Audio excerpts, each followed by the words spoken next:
In my last life, my parents were in a car crash. They both slipped into a coma, and that's when my girlfriend, Dr. Evelyn Reed, produced a stack of organ donation forms outside their hospital room. Jake, their prognosis is not good. You need to prepare yourself. I know this is impossibly difficult, she said, her voice a careful performance of sympathy. But if you sign these, your parents can save so many lives. Think of it as a final act of grace for them. Good people get to do good things. Trust me, she whispered. I'm doing this for you.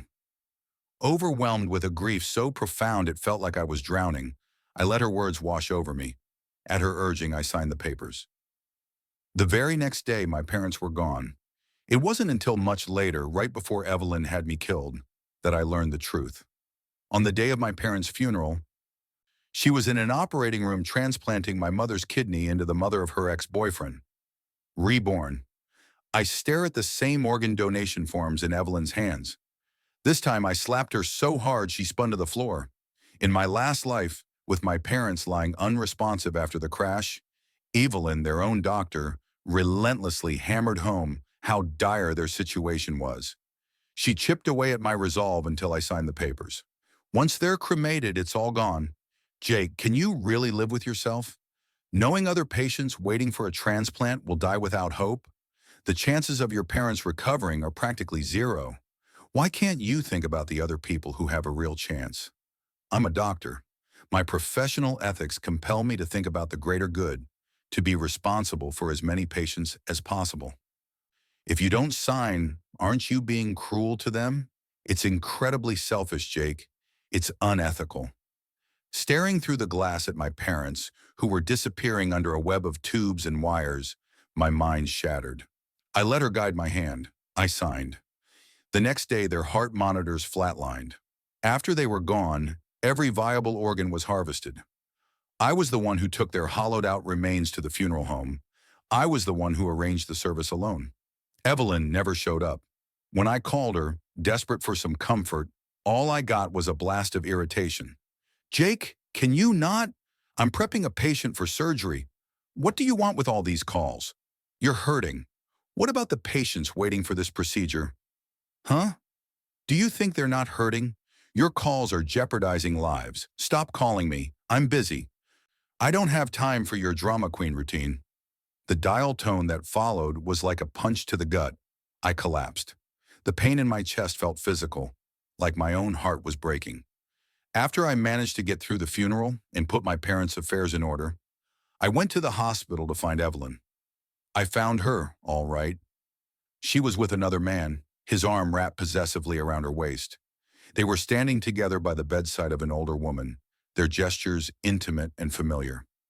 I recognized him from a few years ago. Kevin Thorne, Evelyn's ex. Standing outside the room, I overheard the conversation that would define my hatred for the rest of my short life. Ev, thank you, Kevin was saying. My mom wouldn't have made it this long without you. Evelyn's voice was smug.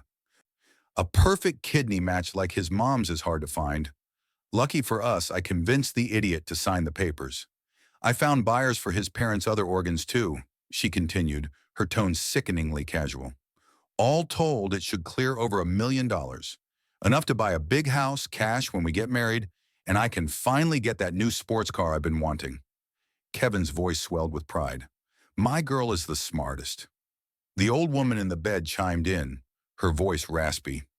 My future daughter-in-law is a real go-getter. A blind rage took over. I stormed into the room, grabbed the nearest four-pole, and swung, but I was 1 against 2. In the struggle, Kevin landed a solid punch that sent me stumbling backward. My head cracked against the metal bed frame, and the world went black. I know what happened next because Evelyn, thinking she'd gotten away with it, couldn't resist boasting. When she knew I was exposed, she and Kevin dragged my unconscious body to the roof and threw me off. My death was immediate. My skull split open on the pavement below. To the world, she sold a tragic story. The grieving son, so distraught over the loss of his parents, had taken his own life. After I died, my spirit lingered. I watched as Evelyn and Kevin used the money from my parents' stolen organs to build a life of luxury. My family, all 3 of us, were just collateral damage. Our ghosts left to scream in silence. Then I opened my eyes and there she was, holding out a clipboard with the organ donation forms clipped to the top. The excitement in Evelyn's eyes was barely concealed. Jake, their prognosis is not good. You need to prepare yourself. This time, I snatched the papers from her hand, ripped them into 100 tiny pieces, and sent them fluttering to the floor. Then I drove the palm of my hand across her face. You, Evelyn, I snarled. Are you in that much of a hurry for my parents to die? Evelyn was completely blindsided. She stumbled back from the force of the slap and fell to the floor. I grabbed the collar of her white coat and hauled her back to her feet, my eyes locked on hers. My parents' vitals are stable. You haven't even issued a critical condition notice. Why are you talking like they're already dead? They're alive, I roared, shaking her slightly. So what the hell are these papers? Are you hoping they flatline so you can cash in on their organs? Evelyn, you're not a doctor. You're a monster. She was dazed, struggling to break my grip. Jake, are you insane? I just said their chances are slim. What did I ever say we couldn't save them? I'm a doctor, she shrieked. Do you honestly think I would trifle with a patient's life? I tightened my grip, dragging her toward the room where my parents lay unconscious. If you can save them, why are you trying to get me to donate their organs? Their condition was still fragile, though they had no major external injuries. They remained in a coma. I couldn't trust Evelyn not to do something behind my back. I had to get them out of here. I decided to transfer them to another hospital. When Evelyn heard my plan, she lost it. Their condition is too unstable for a transfer. You're trying to kill them. What kind of a son are you? My God, are you trying to kill your own parents to get your hands on their inheritance? Jake, you make me sick. To stop me, she used her authority as the department head, ordering the admission staff, doctors, and nurses not to process any transfer paperwork for me. The harder she fought me, the more certain I was that she was hiding something. So I pulled out my phone and dialed 911.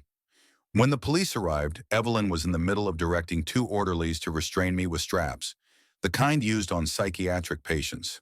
A few other patients and their families had gathered, trying to intervene, but Evelyn had her nurses steering them away. It's okay, everyone. Go back to your rooms. This patient is having a manic episode. We're just trying to administer treatment. The moment I saw the uniforms, I yelled for help. The orderlies faltered at the sight of the police, their grip loosening for just a second. That was all I needed. I slammed my shoulder into one of them, knocking him off balance. Still tangled in the straps, I scrambled toward the officers. They're trying to kidnap me. Officers, he's my boyfriend, Evelyn called out, rushing over. He's not mentally well. Please help us restrain him before he hurts someone. I tore the remaining straps off me. I'm not crazy. My parents were in a car accident, and I want to transfer them to another hospital. This woman is blocking the transfer and trying to force me to sign organ donation forms. I'm the one who called you. You have to believe me. Evelyn's face was a mask of professional condescension. Jake, I am a doctor here. This is a hospital, not your living room. I decide what's best for the patients, and you as family need to cooperate. The lead officer gave her a sideways glance. You decide, lady. You're not in charge of anything but your own bad attitude. He turned to me. This isn't a psychiatric hospital, and this young man seems perfectly lucid to me. Officer, please don't be fooled. He's really not well.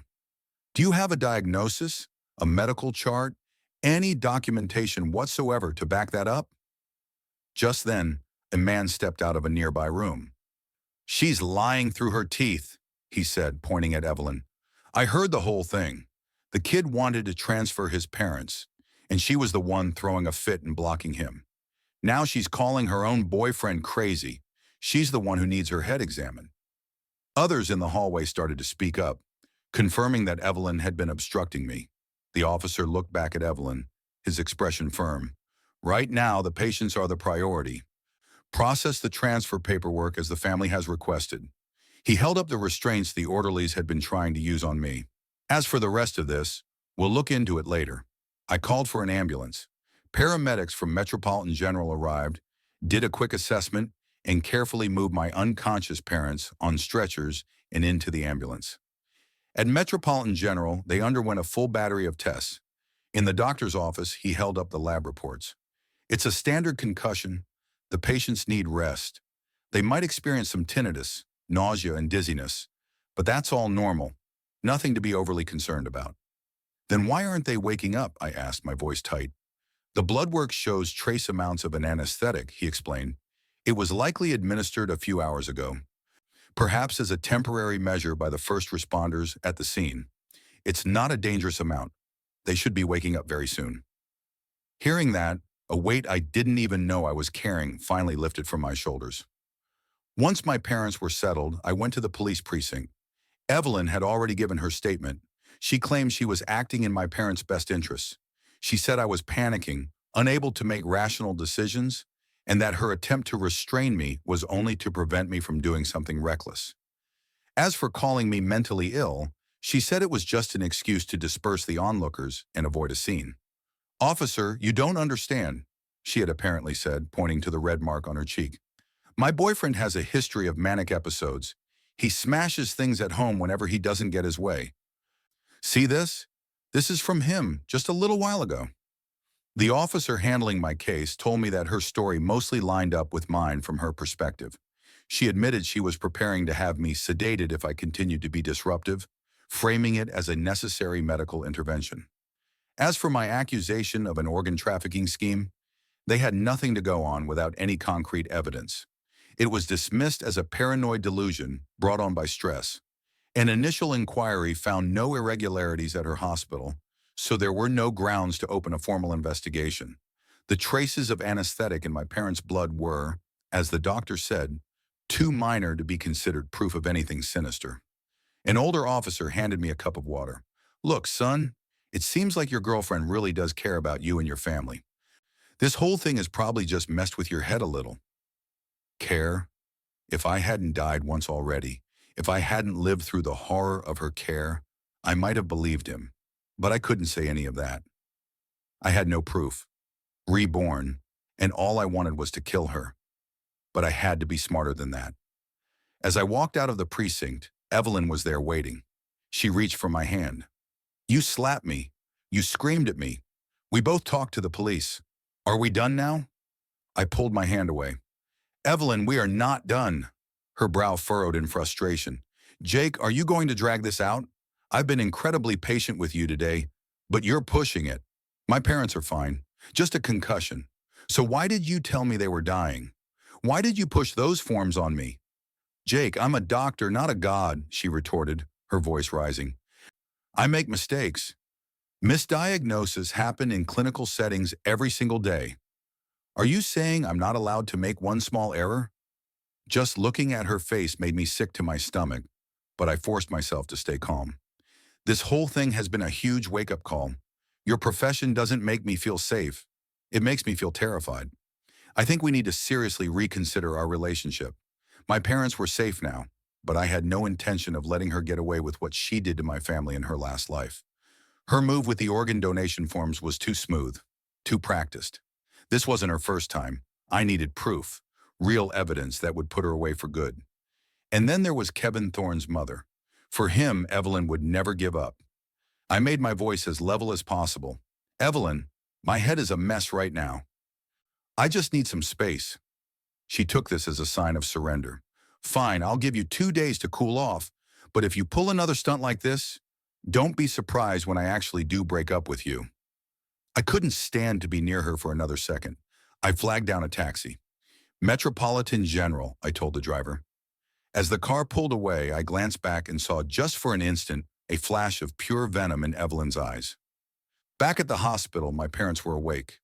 When I pushed open the door to their room, they were both propped up in bed, bickering.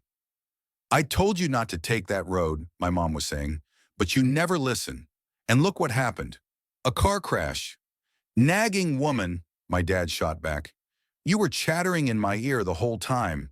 It's a miracle I only hit a tree." "You dare blame me? You've got some nerve." "What?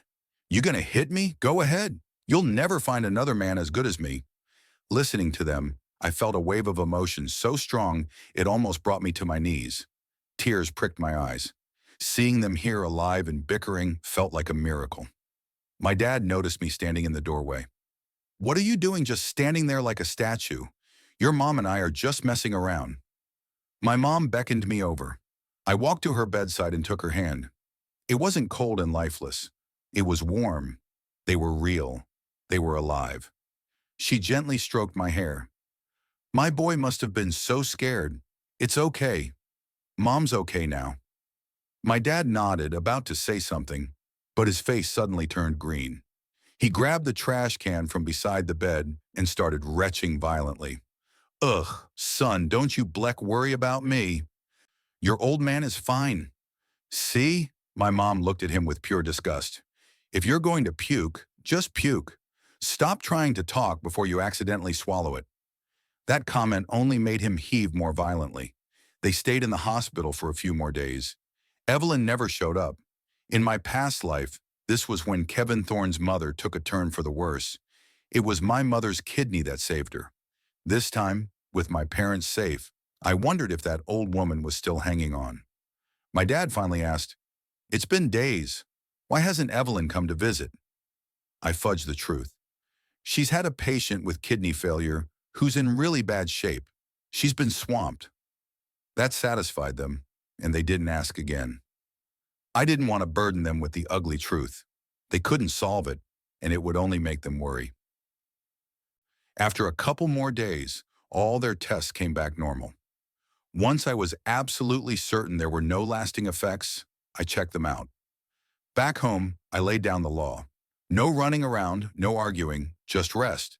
They both promised to be on their best behavior. My dad even handed over all his work responsibilities to me.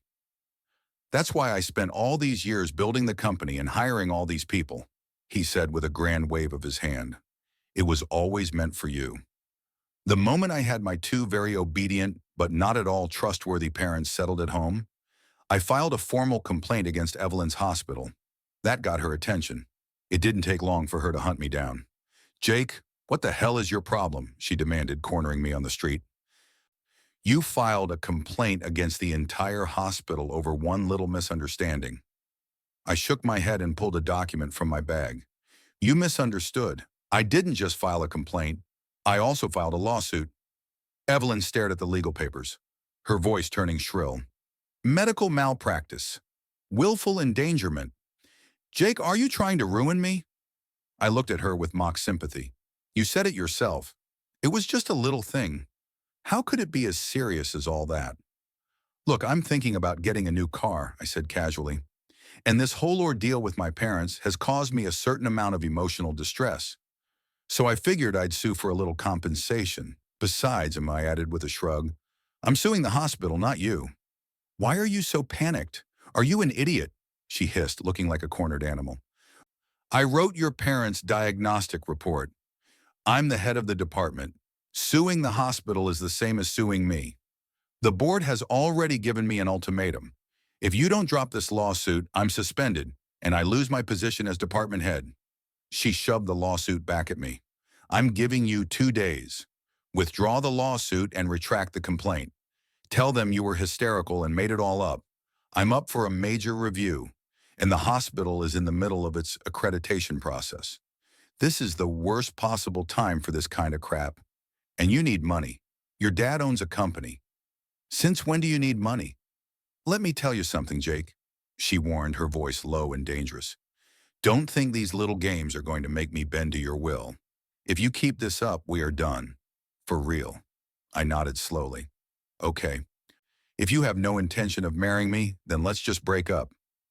You love that guy, Kevin, right? Go marry him. I'll stick with my lawsuit. We can go our separate ways." Her face went pale. "How do you know about Kevin? I saw you at the hospital holding hands.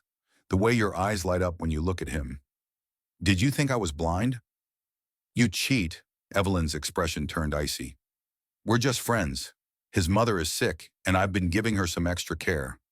Don't project your disgusting thoughts onto me. There is nothing going on between us. Whatever you say, it doesn't matter to me anymore. Just stay away from me from now on." Panic flashed in her eyes. She grabbed my arm. What do I have to do to make you believe me? There's nothing between us. You're the only one I love. She threw herself against my chest. You're only this angry because you care about me. You're afraid of losing me, so you're playing these push and pull games, right? You win, she whispered, looking up at me. I'll clear my schedule. We can go get our marriage license in a couple of days. Okay, isn't this what you've always wanted? I'm saying yes. Looking down at her face, a masterclass in deception, a wave of nausea washed over me. I shoved her off me. Well, I've always wanted. Hell no. I turned and walked away. Marriage license? The only license you should be getting is a death certificate. The next day I got a call from Kevin Thorne, Mr. Miller. I think there might be a misunderstanding between us. I was hoping we could meet and talk. A misunderstanding? Not likely. The memory of his face as he pushed me off that roof in my last life was burned into my mind. Thanks for your mom's kidney, he had sneered. My mom's recovery is going great. You're lucky. You know, if you hadn't found out about our plan, Evelyn was going to use you to make another score. Don't worry, I won't forget the contribution your family made. Now I'm sending you down to join your hollowed-out parents. The ugly memories flooded back, his sadistic grin as vivid as if he were standing in front of me. I dug my nails into my arm, forcing myself back to the present. Fine. The Daily Grind Cafe. 1 hour. Let's see what kind of lies he was planning to spin. At the cafe, Kevin sat across from me, nervously turning his coffee cup in his hands. If you have something to say it. I'm a busy man, Mr. Miller. Jake, there's really nothing between me and Evelyn. My mom has a serious kidney condition, and Evelyn is her doctor. That's it, nothing more. The only reason we've been spending time together is to discuss my mom's treatment. It's completely professional and completely secret, I added dryly. He shook his head, attempting a pained smile. Absolutely not. I have no intention of disrupting your relationship. I just hope you can trust her a little more. Please believe me. The person Evelyn cares about most has always been you. I took a sip of my coffee, my eyes drifting down to his hand, then to his neck. On his finger was a Tiffany ring, a men's band from last year's collection. It was a perfect match for the one Evelyn wore. They had been sneaking around for a lot longer than I thought, and on the side of his neck, a hickey, faint but unmistakable. I doubted it came from anyone else. So sloppy. I set my cup down and nodded. It seems I've been overly suspicious. I apologize for causing you any trouble. A flicker of relief crossed his face. No, not at all. I'm just glad you and Evelyn can clear the air. I should go visit your mother, I said, standing up. After all, any friend of Evelyn's is a friend of mine. It's the least I can do. In the private room of the hospital, I finally saw Kevin Thorne's mother. This was the first time I'd laid eyes on the old woman who had, in a way, sentenced my family to death. She clearly knew who I was. Her eyes were filled with undisguised hostility. It made sense. My little outburst had caused her a perfectly matched kidney. Of course, she hated me. I pretended not to notice, offering a polite smile. Hello, Mrs. Thorne. I'm Jake, Evelyn's boyfriend. As I leaned over to place a fruit basket on her bedside table, I stuck the tiny listening device I'd prepared to the back of the cabinet. It was a simple bug, a remote microphone that I could call into. The battery would last for 2 weeks, more than enough time to get the evidence I needed. Kevin is a good friend of Evelyn's, which makes him my friend too. This is just a little something to wish you a speedy recovery. His mother shot me a cold glare. I appreciate the thought, though, if it weren't for certain obstacles. I'm sure I'd be home by now.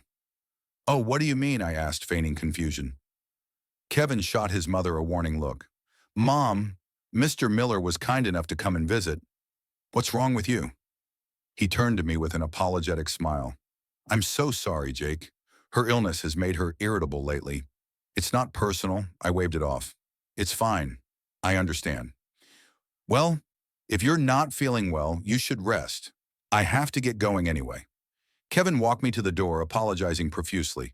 I smiled, told him it was no problem, and left. Once I reached the stairwell and saw him disappear back into the room, I pulled out my phone, dialed the number, and connected to the bug. Kevin's voice came through, sharp and angry. Mom, what was that? Your act was so obvious. What if he figured something out? I know you're upset, but if you blow up our plan with Evelyn, are you ever going to get that kidney transplant? His mother's shrill voice cut in.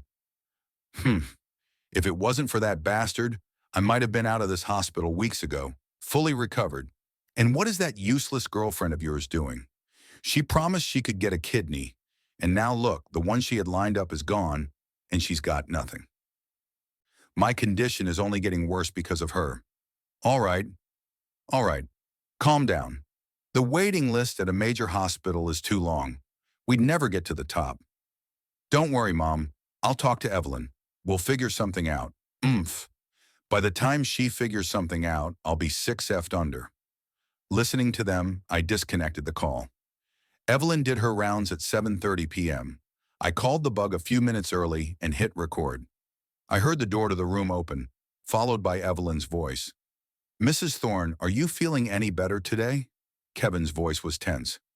Evelyn, my mom can't wait much longer. I know. I'm working on it. Mrs. Thorne's voice was laced with bitterness. I should have just gotten on the official list at a bigger hospital. Kevin said you had a way, so I trusted you. And now what? The prize was right there and you let it slip away. You've wasted so much of my time. Please don't worry, I have a new plan. So his mother didn't die. That's fine. We still have another option. What option? Kevin asked. Jake had a physical with me a while back. I ran some extra tests discreetly. His blood type is a match for his mother's, and his tissue profile is nearly identical. His kidney is a perfect match for you. Kevin already smoothed things over with him today, Evelyn continued.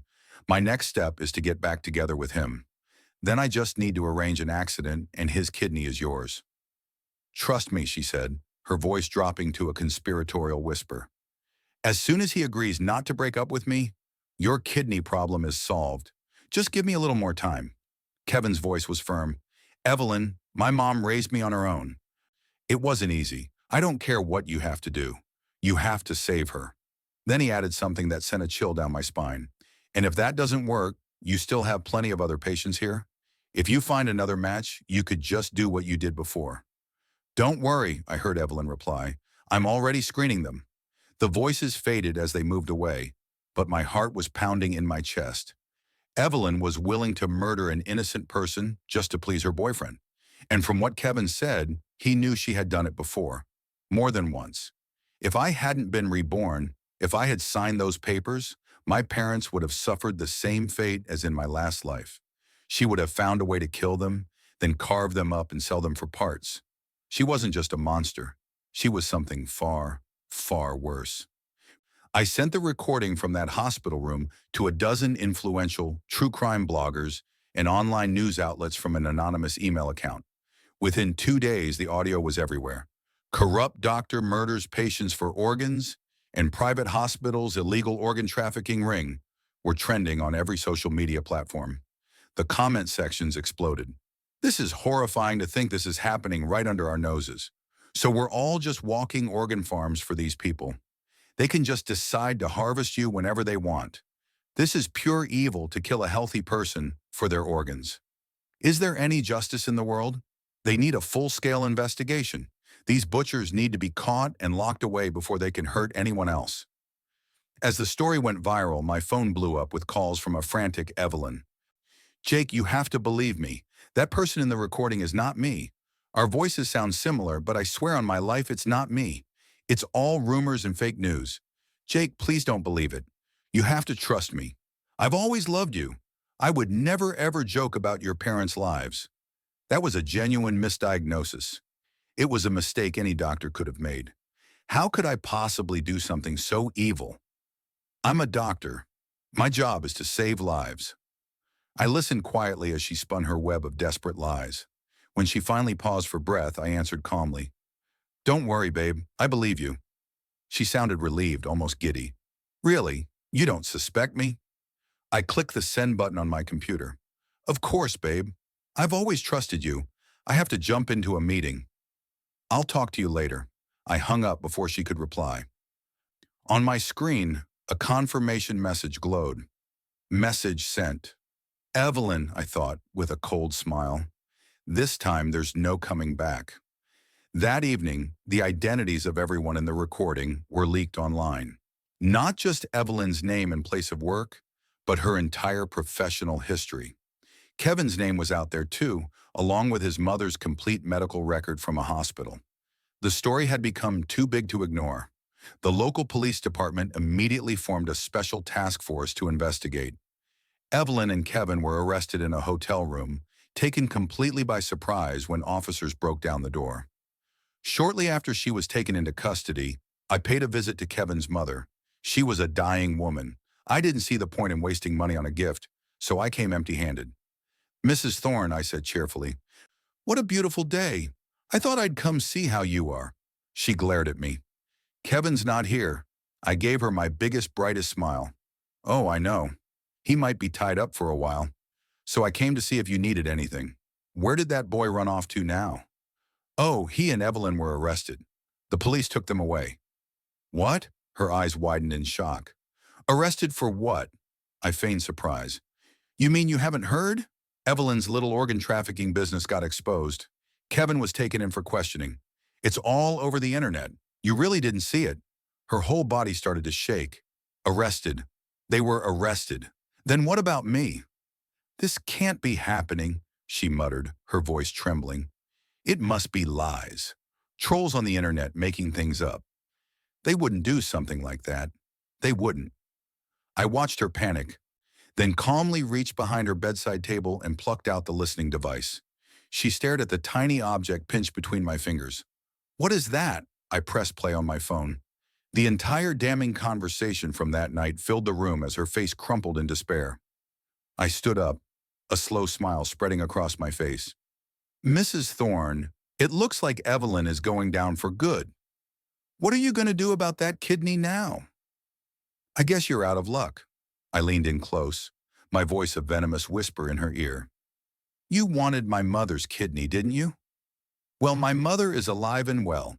You can't have it, and my kidney is a perfect match for you too.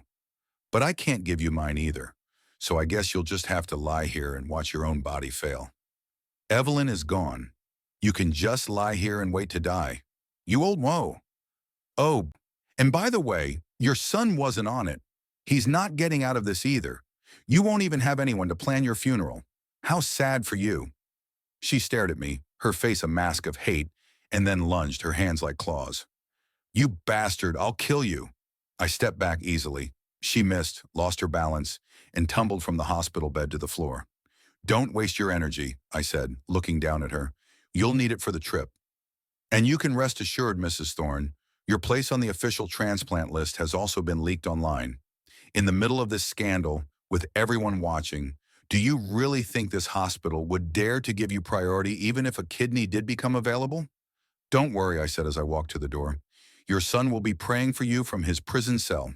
I left her there, a pathetic heap on the floor, her wails of agony echoing behind me. To shield him from the fallout, I had sent my parents on an overseas vacation. At that moment, they were probably sunbathing on a beach in the Maldives. Meanwhile, after days of torment and suffering, Kevin Thorne's mother finally died. Her own failing kidneys, giving out at last. Evelyn was gone. Kevin was gone, and she had lost all hope. She was declared critical 3 days after my visit. There was no one left to sign the notice. In a county jail, I delivered the news of his mother's death to Kevin.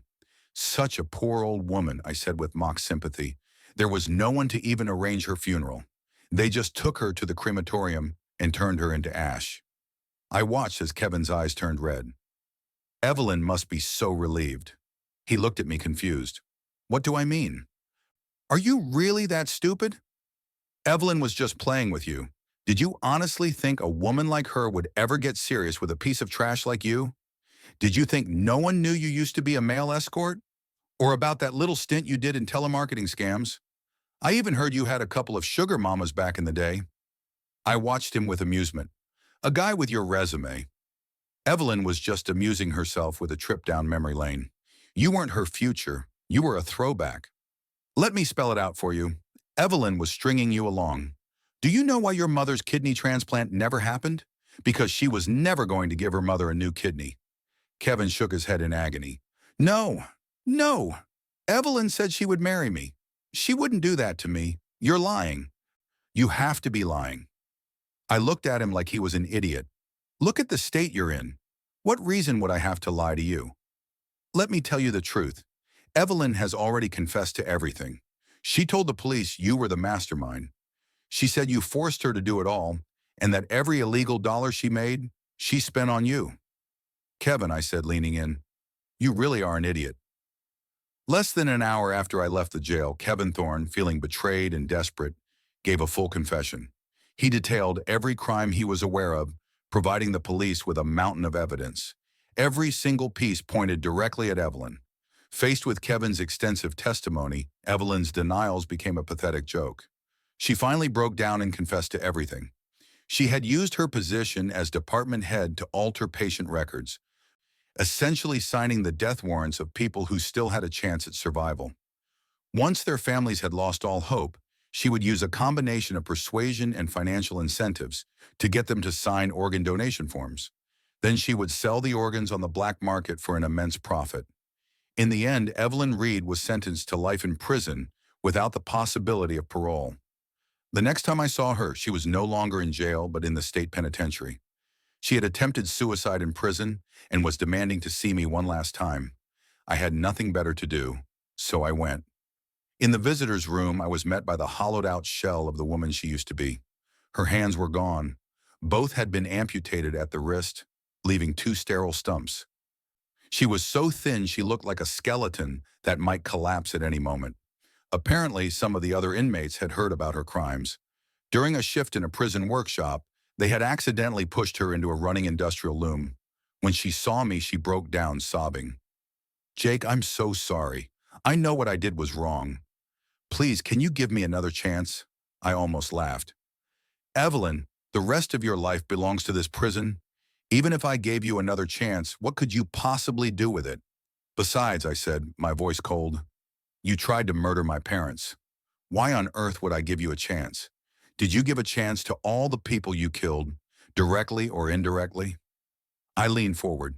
"Kevin sold you out completely, and you're sitting here begging me for a useless second chance. Don't you see how pathetic that is?" Evelyn stared at me in disbelief. "Impossible. I was everything to him. Kevin would never betray me. No betrayal. Then who do you think told the cops about all your dirty little secrets? Did you think you confessed on your own?" "Evelyn, stop being so naive. You're a grown woman. You still believe in love."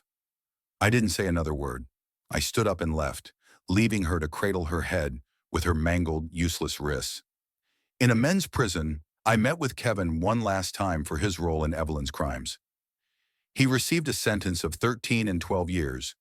It was only then, seeing me again, that the truth finally dawned on him. "She never ratted me out, did she?" I smiled. "Congratulations. You finally figured it out. Back at the jail, I used your mother's death to break you down mentally. Then I used your sordid past to make you doubt Evelyn's feelings for you, and you fell for it. Hook, line, and sinker. You could have gotten a lighter sentence, but in your rush to bury Evelyn to make sure she went down, you exposed your own involvement. You had to sacrifice yourself to take her with you. You have no one to blame for this but yourself." Kevin bowed his head in defeat. "So, Evelyn, she never betrayed me. She knows you're the one who snitched on her. She knows you're the reason she lost both her hands. If she saw you right now, she would probably try to tear your throat out with her teeth." But I said, looking him dead in the eye, "Before you exposed her, she was completely loyal to you. She was even ready to take the fall for a lot of it to protect you. Too bad you didn't trust her. In the end, you destroyed yourself just to spite her. Kevin, I was right.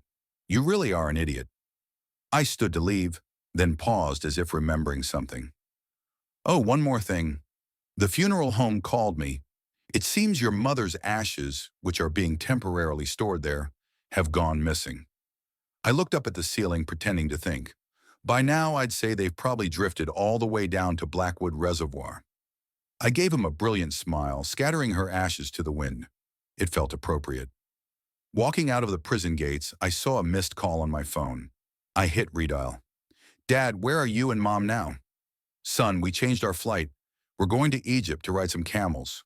We won't be back for a while. I rolled my eyes. I hear the Fessick in Egypt is pretty good. Bring some back for me to try.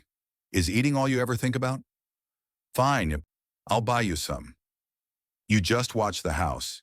If you get into any trouble, I swear I'll break your legs when I get home. Relax. What kind of trouble could I possibly get into? The worst I could do is sell the company. You little punk, you just wait till I get.